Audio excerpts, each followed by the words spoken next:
Morning, Al Ingalls here at pressure-free.com. So happy you've tuned in. Uh, Noticing what upsets us is my topic today. And it can be really subtle that we're getting upset about something. And a lot of times when I'm first working with a client, they're like, I see that these things are happening, but I'm not catching it in time. So it takes some patience to really interrupt that stress response that I talk about.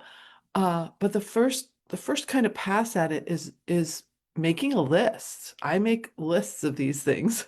Like what upsets me, what causes me to like be right on edge and maybe go into fight or flight.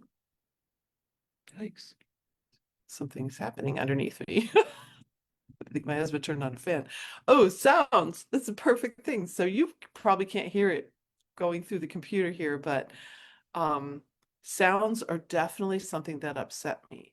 An unusual sound, um, any sort of even the other day walking in the forest, the wind suddenly came up and the red oaks that I was near still had all their leaves on them and they're all really brittle and crackly and it was like like an instant sound.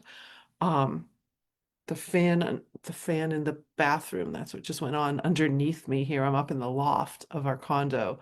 So that sound was vibrating on my feet. It's like instant. I think it's because, I'm a trained classical violinist. I'm so always listening for everything, even if I don't want to. I hear everything. I hear the fridge going. I hear the furnace on, even if I'm a few rooms away. It's crazy. Um, so so a lot of different things can cause us to feel upset. Taking this first passage is kind of noticing what they are, maybe writing down a list of what they are and then kind of goes into the planner today. So this is my pressure-free planner. Quarter one is available on Amazon. Someone just bought it the other day. That's exciting. Um, Day 52. The quote is from Aldous Huxley, the philosopher. There's only one corner of the universe you can be certain of improving, and that's your own self. Here's my little muse on it. Have you ever wished that someone in your life would change? Have you tried all sorts of ways to get that change to happen, but nothing has worked? Does their behavior drive you crazy, or is it really your reaction to their behavior that causes you to feel crazy? This can be a really difficult habit to break. We might want to blame others in situations for our stress, but is it worth releasing stress hormones that cause damage for ours? My answer for myself is that it's not worth it. The only thing we really can change is how we decide to respond to anything or anyone. What's interesting is that as we stop the stress response and start acting differently, oftentimes the other person starts acting differently as well. So you might have a boss at work or someone that you work with that constantly annoys you, like does little things. Maybe they're pen clickers, you're sitting in the meeting and the pen is just going on and on and on, right?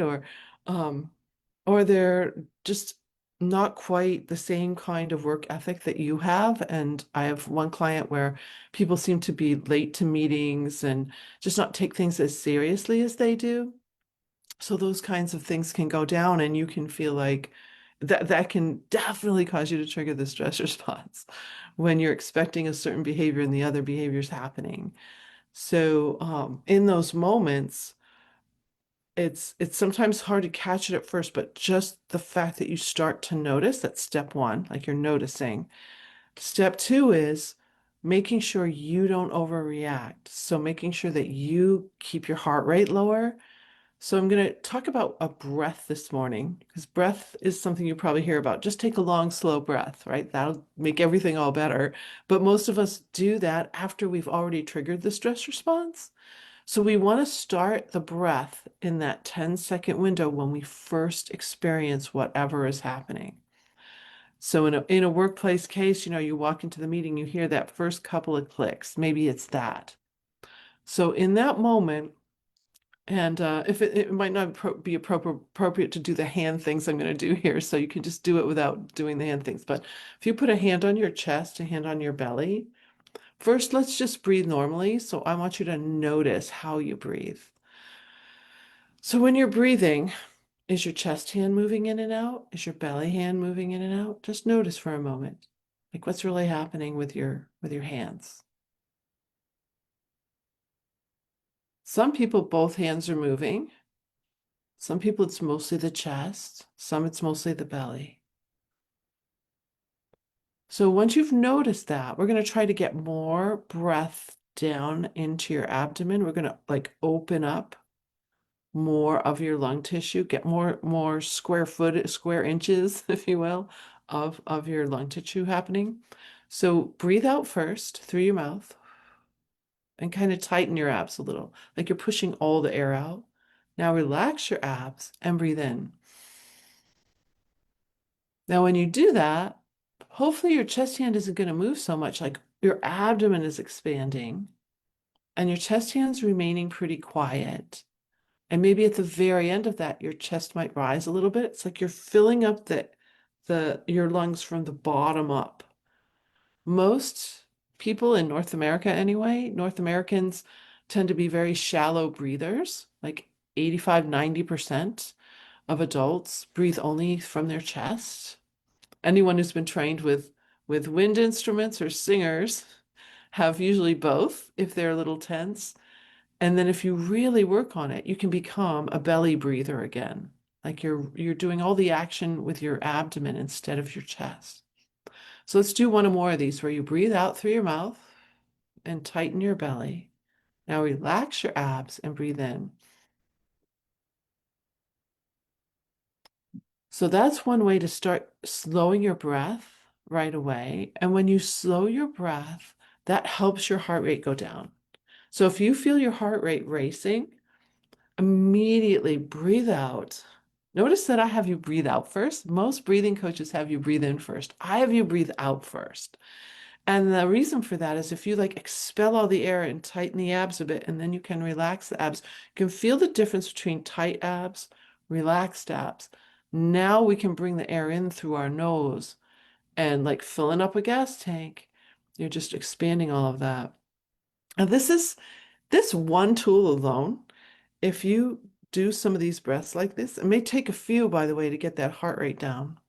I remember playing a faculty recital. I hadn't played in a recital since college, like 1980. No, let's see, maybe 88, a long time. I played all kinds of gigs, but not like a formal recital. And when I joined the faculty at the music center, or the Kellogg Community College, um, my department chair asked if I would perform on a recital. And when he asked me that, I thought, oh, sure, like easy. I can play all kinds of pieces with my colleague, Mark Wells, who I'd love to perform with. I have pictures of us together. So I instantly thought of some things I would want to play. But I had been starting back up working on a piece by Bach. And my brain said, no, no, no, no, you're going to play the Bach. Then my brain said, and you're going to play it from memory, which I'd never done. Never tried to play this dense piece of Bach from memory. So I thought, oh, that's kind of crazy. I don't know, a few days go by, and I call back my department chair, Gerald, and I say, okay, this is what I'm going to play. Now, I didn't have to play it from memory. I don't think anybody else did that day. Everybody was using music. Um, but I really wanted to do that. So as of backstage, I think I was like fourth on the program, I started to feel my heart rate rise. And so I took these long, slow breaths like I just showed you, and that helped me get my heart rate down because one of the things that will happen when I go in fight or flight is my palms will get sweaty. It's very hard to play the violin well when the palms are really sweaty. You can stick to your finger more. It's like it's no fun. It feels like your bow's gonna fall out of your hand. So that for me is like a clue. Sweaty palms and heart racing. And long, slow breath was the best way in that moment for me to get my heart rate down. Now my palms aren't going to get sweaty and I can go out there and play well. Not only that, I can remember my piece because I've had memory blockages before and it's all fight or flight. It's like, oh my gosh, I can't remember that piece or I can't remember someone's name or whatever. Trace it back and sure enough, like if I look at it, about 2 hours ago, I something got me a little hot. Like I did release the stress hormones. So when you can prevent all of that, you can perform at such a higher level, but you can also just do your day in such a more fulfilling way. You have far less tension. So long, slow breath, it's a beautiful tool.